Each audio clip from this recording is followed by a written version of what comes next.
নাটোরে জন্ম নেওয়া এক রহস্যময় দেবতা, বিশ্বজোড়া যার ভক্ত, তিনি জগন্নাথ দেব।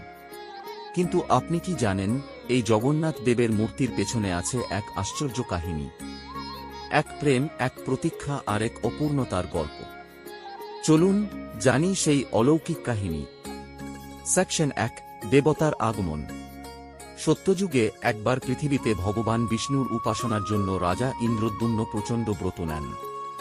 তিনি স্বপ্নে দর্শন পান, নীলাচলে এসে যদি তিনি এক অদ্ভুত কাঠের মূর্তি তৈরি করেন, তবেই নরনারায়ণের পূর্ণ দর্শন মিলবে। তিনি কল্পনার সেই মূর্তি নির্মাণের জন্য বিশিষ্ট মূর্তিকার বিশ্বকর্মাকে আমন্ত্রণ জানান।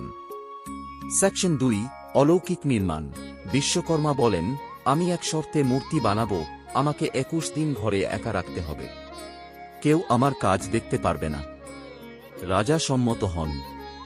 কিন্তু 14 দিন পর মূর্তিকার দরজার ভেতর কোনো শব্দ না পেয়ে রানী উদ্বিগ্ন হয়ে দরজা খুলে ফেলেন। তখন দেখা যায় মূর্তিগুলো অসম্পূর্ণ। ভগবান জগন্নাথ, বলরাম ও সুভদ্রার হাত পা ঠিকভাবে তৈরি হয়নি। তবুও আকাশবাণী হয়, এটাই হবে আমার চিরন্তন রূপ। সেকশন 3, মূর্তির অর্থ। জগন্নাথের এই রূপই বোঝায় ভগবানের কাছে শারীরিক রূপ নয়, মনি মুখ্য। তাঁর অপূর্ণ শরীর পূর্ণ হৃদয়ের প্রতীক। তিনি আমাদের দুঃখ ব্যথার সাথী। সেকশন 4, রথযাত্রা, এক মিলনের আশায়। প্রতি বছর জগন্নাথ দেব রথে চড়ে বেরিয়ে যান নিজের মাসির বাড়ি। এই রথযাত্রা বোঝায় ভক্তদের সঙ্গে তাঁর মিলনের আকাঙ্ক্ষা।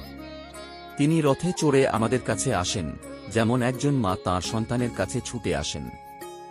শেষ কথা, জগন্নাথ দেবের কাহিনী শুধু ভক্তি নয়, এটা একটা গভীর শিক্ষা। ঈশ্বরকে উপলব্ধি করতে গেলে আমাদের হৃদয় পবিত্র হতে হবে, চোখ নয়। জয় জগন্নাথ। আপনি যদি এই গল্প ভালোবেসে থাকেন, তবে ভিডিওটি শেয়ার করুন এবং আমাদের চ্যানেলে সাবস্ক্রাইব করতে ভুলবেন না। আর হ্যাঁ, কমেন্টে লিখুন, জয় জগন্নাথ।